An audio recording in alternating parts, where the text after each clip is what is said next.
Okay, it looks like the video is recording now.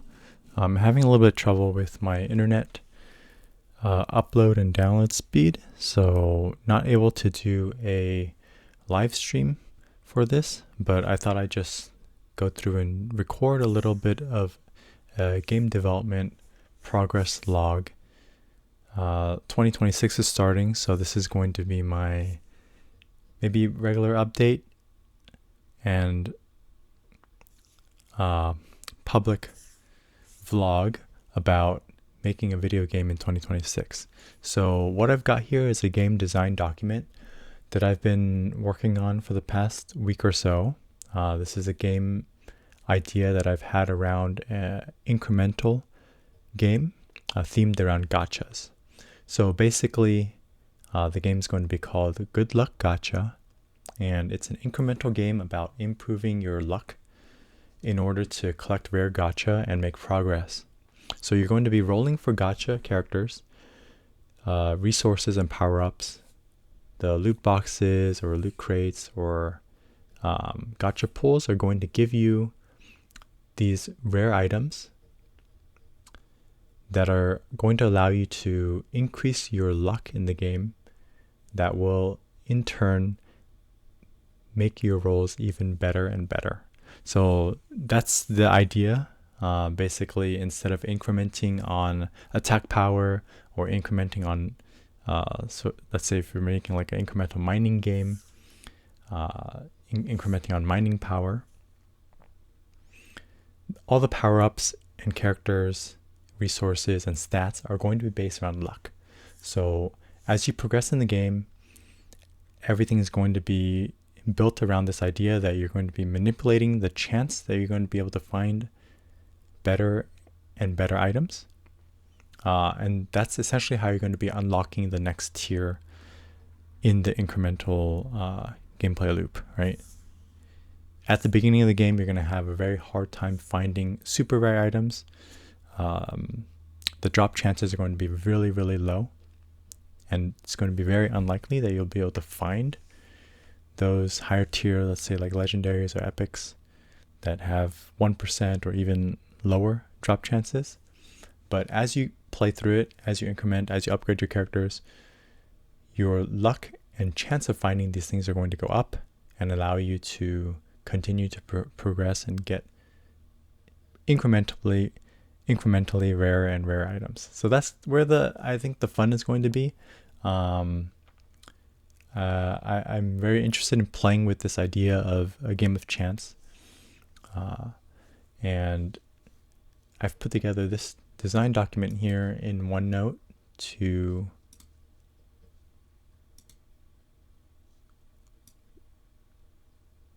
figure out what the prototype is going to look like.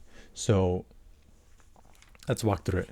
The prototype gameplay I have here, I'm thinking of setting it up so that there's going to be a HUD with all the management tabs, but also a gameplay field where the main gameplay is going to happen. So visually, you're going to see the gachapon or gashapon capsules, basically, that you're going to be opening up.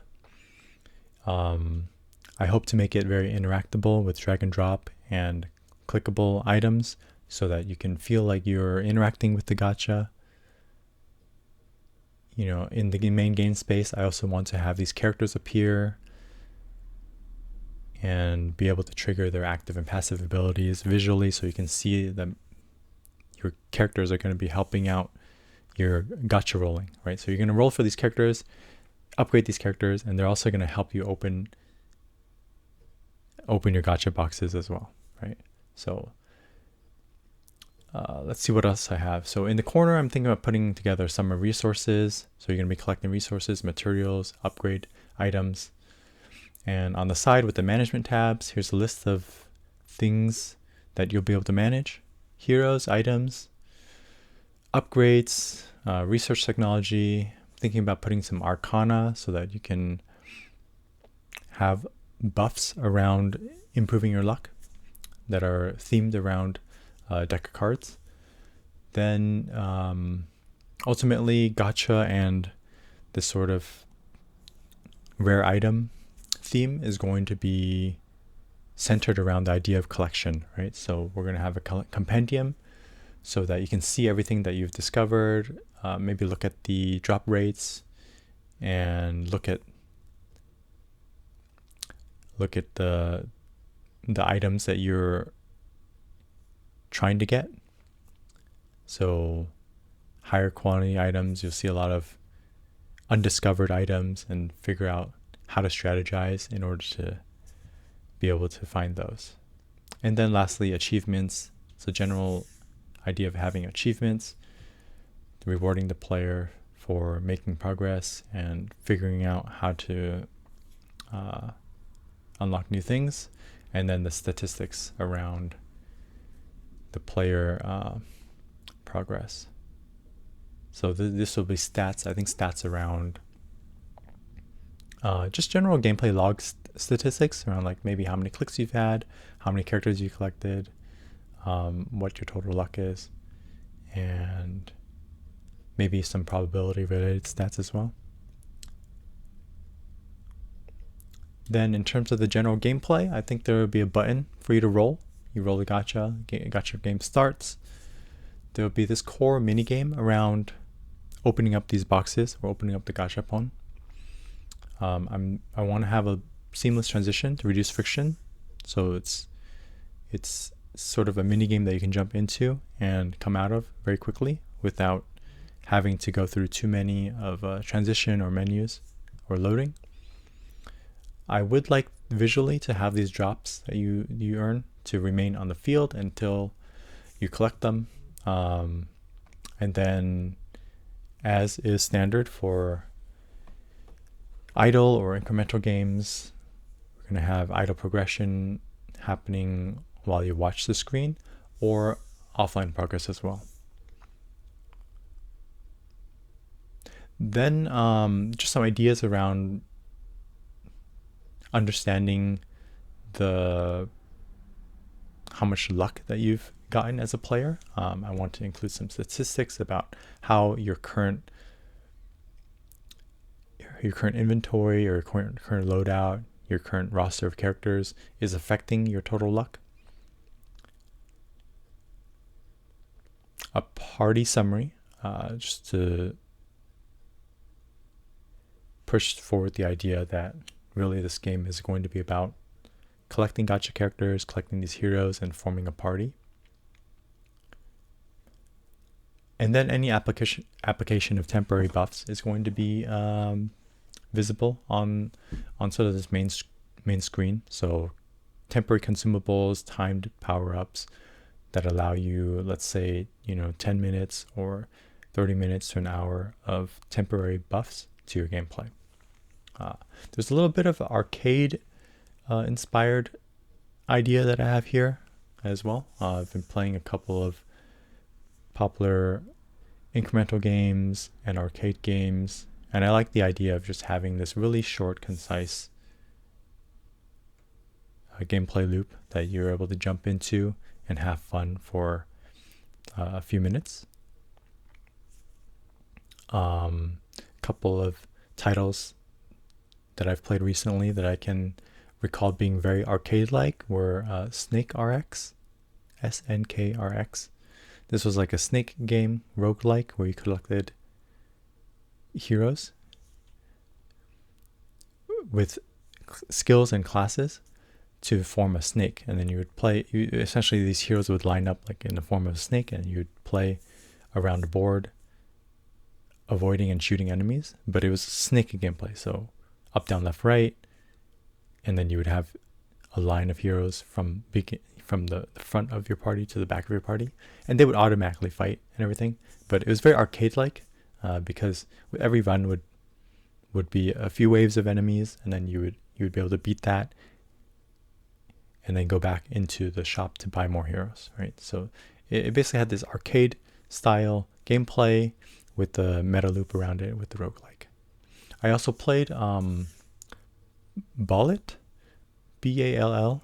I believe that's what it was called. This was like it's kind of like a bullet hell, but you were hitting balls back in a circle, to the enemies that were shooting balls at you, right? So you're kind of an abstract arcade character with a bat that you would be able to hit back to the enemies. And this is what I mean by like an arcade style gameplay, where it's very simple. Maybe the interaction is very minimal, but your goals are very clear. In classic arcades, you're trying to survive, or you're trying to defeat all the enemies. I'm trying to figure out what a gacha arcade might look like, right? In real life, like actual gachas, the gameplay is very limited, right? You just put a coin in, you turn the knob, or you wait.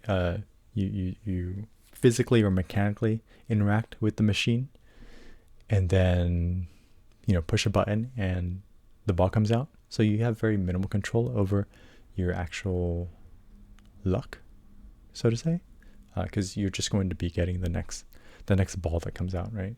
But I would like to input or design something that has a little bit more interaction and maybe a little more manipulation in the hands of the players. So visually, this main game field is going to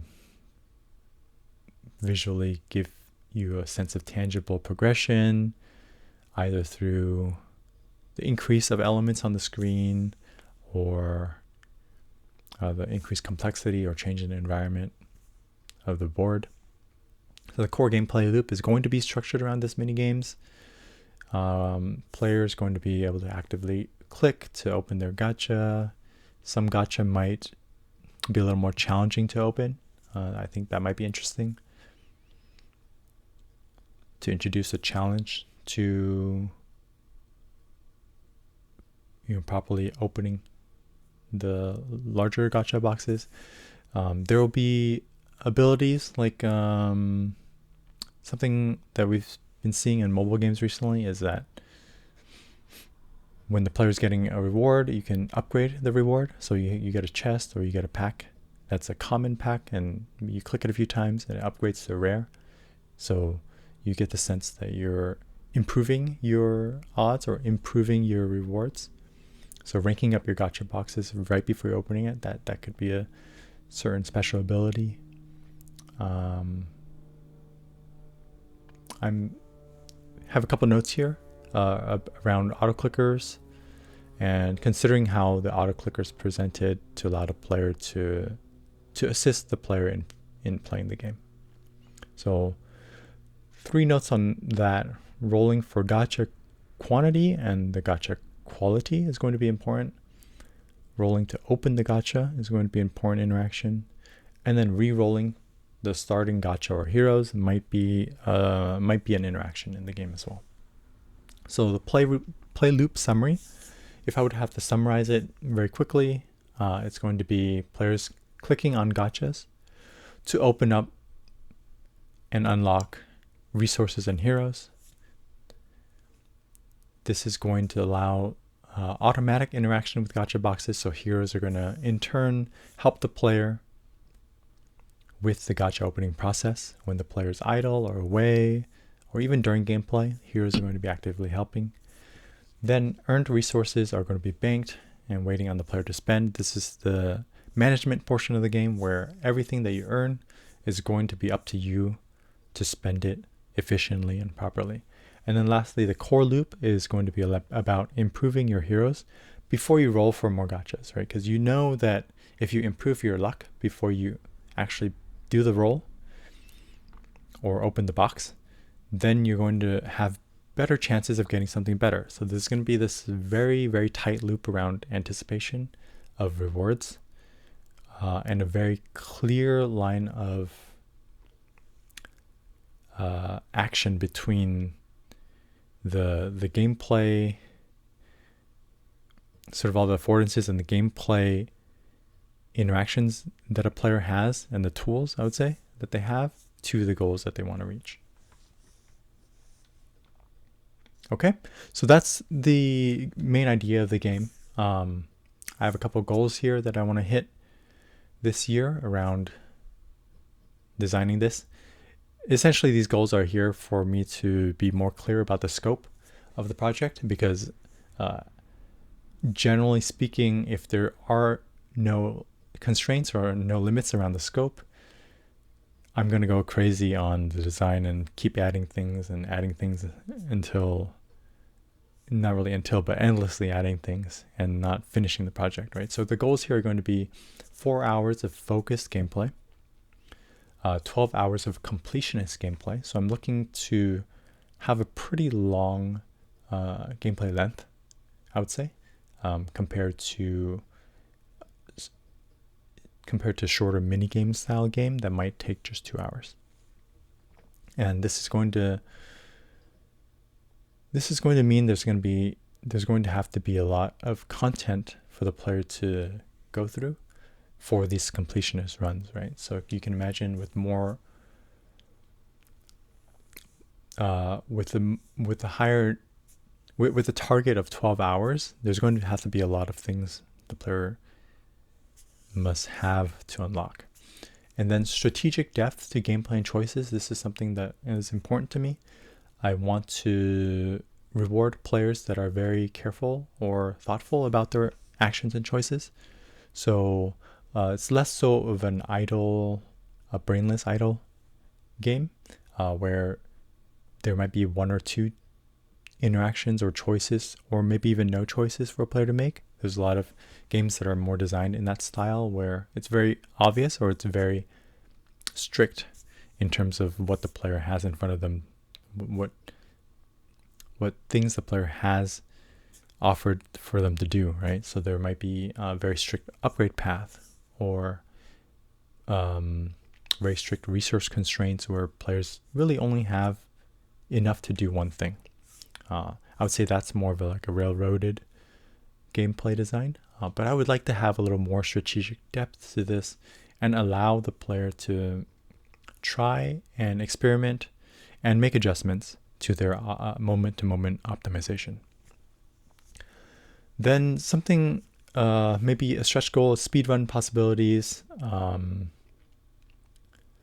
This is particularly inspired by the ideas of prestiging or resets in idle incremental games. And it might be simple. It might be just as simple as putting in a timer in the game, just so the player knows how quickly they were able to make progress. I think this is a niche audience that might be interested in speedrunning games like this. So that's why I say it's maybe an optional stretch goal. But it might be a worthwhile target, because speedrunners or players interested in speedrunning are the type of players that will really appreciate the simple additions, quality of life additions, and optimization, strategic design choices in the game. And then lastly here, my scope constraint here is going to be a light narrative arc. So I want to have a narrative arc, but I want to make sure that I keep it very simple, very light. Let's go to timeline. Timeline is 2026, essentially. Roughly, I've put 1 or 2 milestones per month here. I have seen people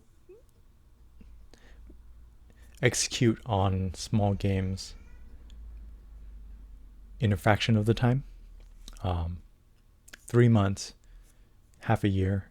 But I've set out a year timeline here to give myself a little bit of breathing room and to allow for experimentation, maybe polish. But I want to be clear about these monthly goals, right? So January is going to be the initial prototype.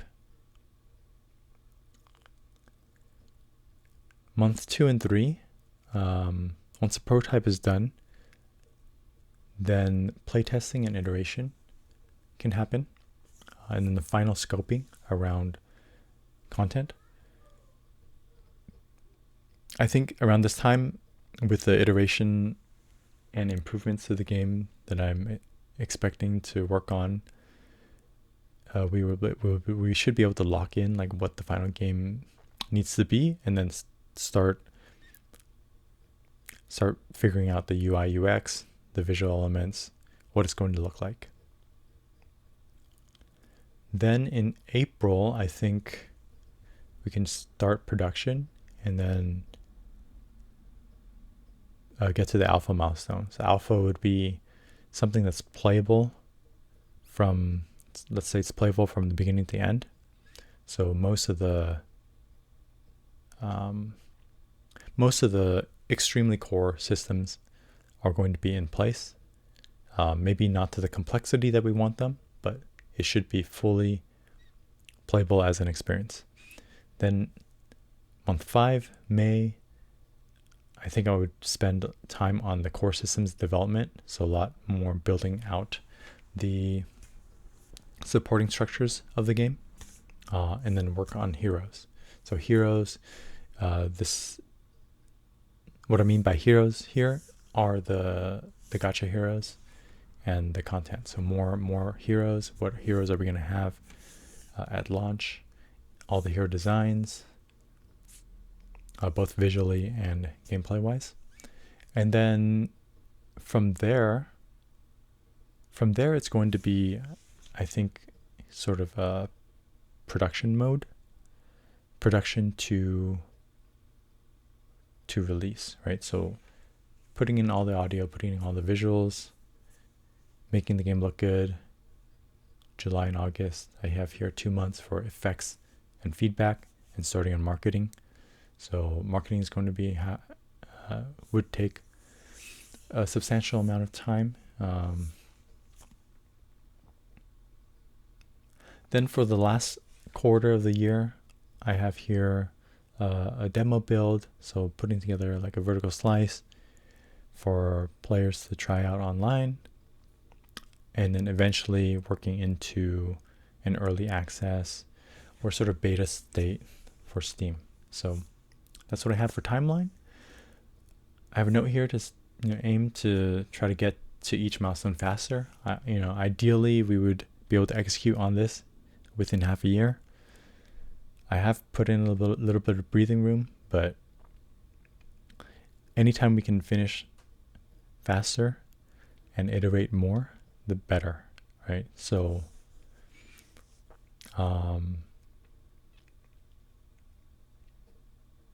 so that's the timeline. Second half of the document here is going to be sort of more on the design side. What are the systems and what is the complexity of systems that I want to include in the game? So it's just in list form. I'm not going to read through all of it here, but you can quickly, at a glance, you can see that I'm trying to be a little bit specific about what elements will exist in the game. So that when it comes to building out the prototype or building out the game, I can just refer back to here and say, okay, so if I have gachas, I need to design this many types of gachas, or in terms of rarity of items and tiers of gacha boxes and items and heroes, here are the rarities, right? We might have 5 rarities if we go from common to legendary. If we have additional stretch rarities past legendary, like mythical, that might be something that we can do. Drop qualities, maybe like prismatic, shiny. Those are sort of collectible. The idea of having a extremely rare collectible. So in addition to just collecting like the base type of a certain item, if you're able to be lucky and get like a prismatic version, that might be something to include. Rolling, so different interactions around rolling, the meta economy, coins. The coins, the way you earn coins, where you can spend coins on, that sort of thing. Heroes, here I have a level, their stats, tiers, like using stars to represent tiers of hero rarity and hero power. Equipment, some simple equipment system. Nothing like an RPG where you have like a full body loadout with helmets and armor and boots and gloves. I don't think that's necessary here because we're not making an RPG. But a simple type of equipment system, maybe attaching a relic to a character, attaching a few accessories to a character.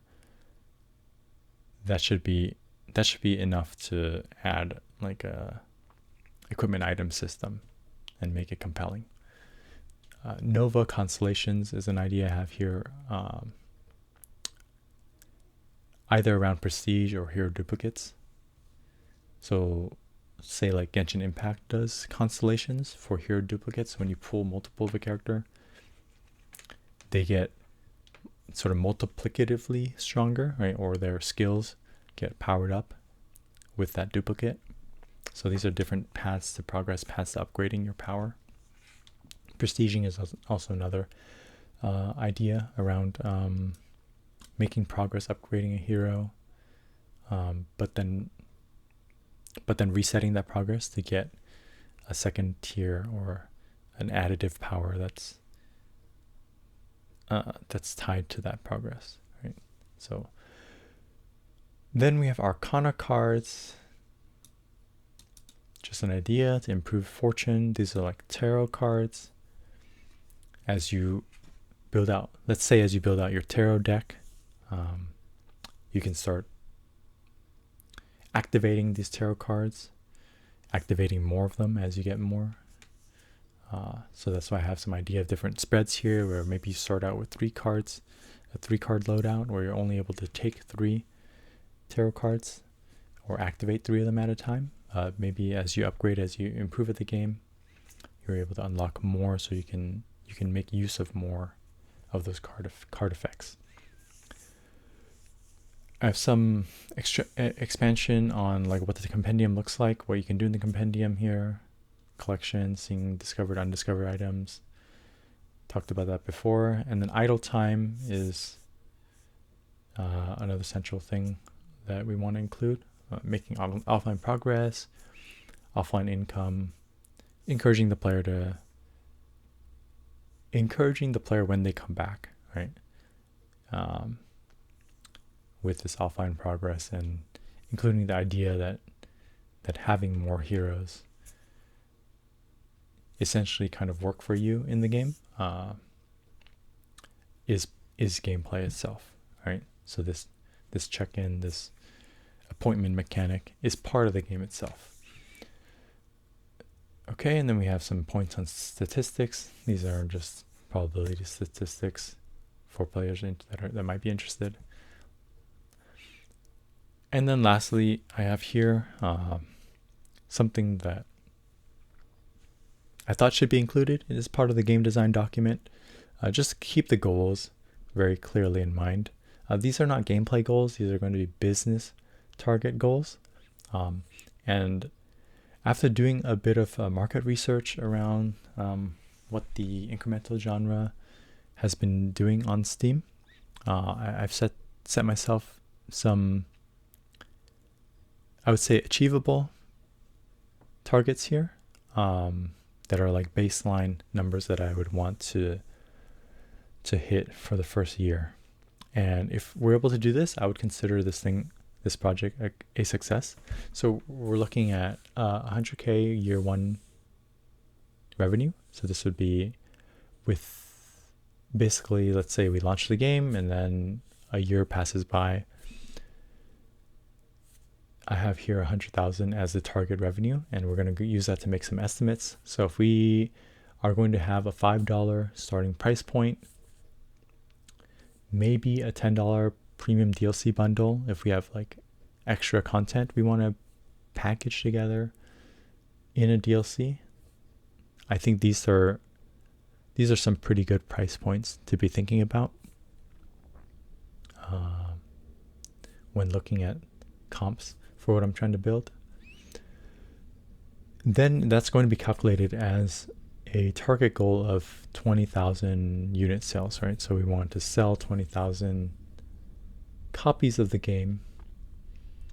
And from there, if we're going off like what the wish list targets are going to be, basically back calculating like, okay, maybe we expect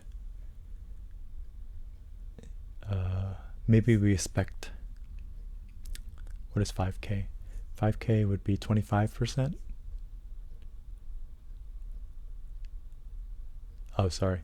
So targeting 40, like let's say we have 40,000 players wish list and we have a very good conversion rate, like 50% conversion rate on wish lists within a whole year, then a 40,000 wish list target would be pretty reasonable, right? But all these numbers are based off the progress of the whole year. So that's why I have this huge range here, right? In terms of wish list target for launch. If say we do 5k wish list targets for launch, I would still consider that a fairly good success. Because that's going to be 5,000 players seeing the game, maybe recommending the game based on word of mouth. But I would say that would be an okay launch, irregardless of how the conversion rate actually does. So 5k wish list might convert to, let's say, 1,000 sales or less. But with these digital products and the digital distribution platforms, once the thing is live, we'll be able to continually market and try to get more players to both wishlist and buy, right? So there'll be a funnel around this. So that's basically everything that I have here.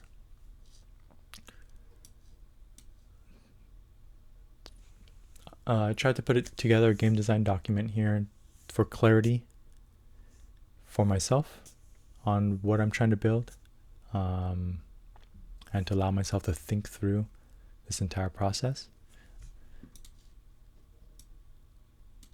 It was kind of fun, like walking through this for like a vlog video. I'm going to be posting this on YouTube.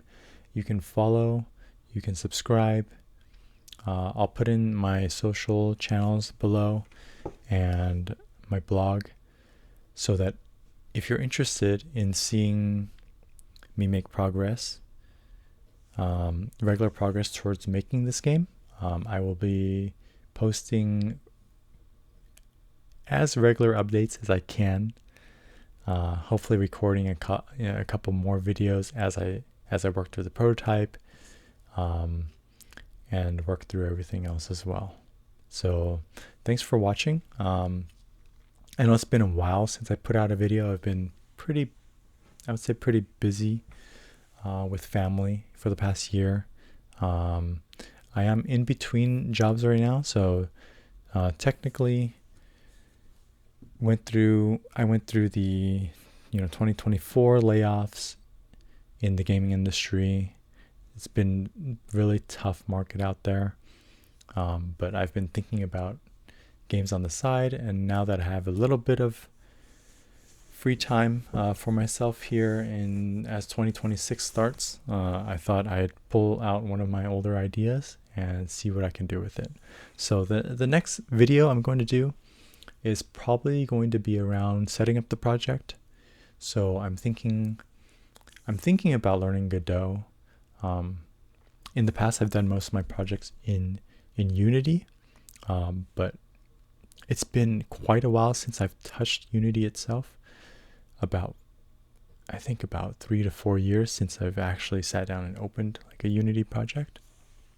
So I think it might be a good chance for me to learn something new and try some new software, maybe start a little bit fresh on the side of the project where everything is going to be fresh, right? So I'm going to be trying this out. Yeah, so